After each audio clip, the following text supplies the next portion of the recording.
week's question is a bit of a different one. I had a question from a student asking, can I still control outputs when the PLC is in stop?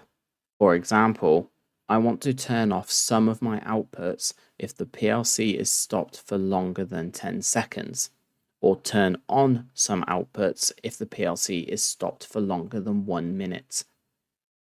Now, I don't really have a video for this one, but it's something that I just wanted to discuss. There isn't any real way that this can be achieved, not using the PLC anyway. So when a PLC faults, no matter what the reason is really, if we move from run to stop because of a fault, then the user program stops completely. If we look at what OBs are available in our organization blocks, there isn't one that says, do this just before you stop. We always stop. We do have ones such as the pull of plug on modules, IO access error, programming error that stop a PLC going into stop. But once you move into stop, there is nothing else that you can do. So the CPU stops scanning inputs and outputs cyclically. We don't do any updates of inputs or outputs. And depending on your setup for your output cards, if we have a quick look at the device configuration here, where I have some output cards set up.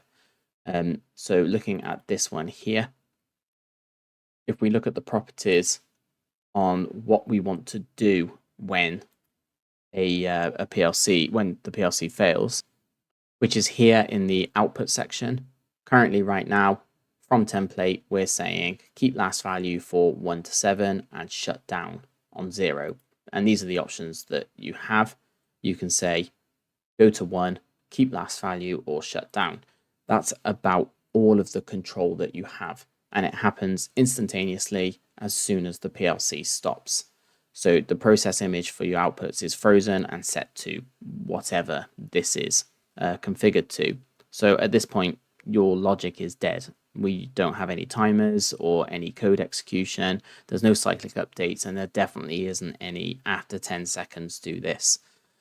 Realistically, the only workaround that you have is to have something in your control panel that kicks in when it loses a signal from your output card, that runs some sort of timer inside your panel or something like that. An external hardware timer relay would be what I would choose.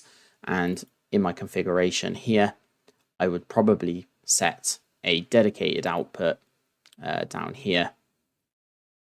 Say 7, the last one on the output card, and I would substitute that to go high to a 1. So that would protect against a issue with our 24 volts, and that would run the hardware relay to keep our outputs that we want alive, and then kill them after a certain amount of time, or vice versa, however we need it set up. But you definitely cannot do this from the PLC. So the answer to the question, can I still control outputs when the PLC is in stop? You can to a degree, but you definitely can't do it in a timed manner.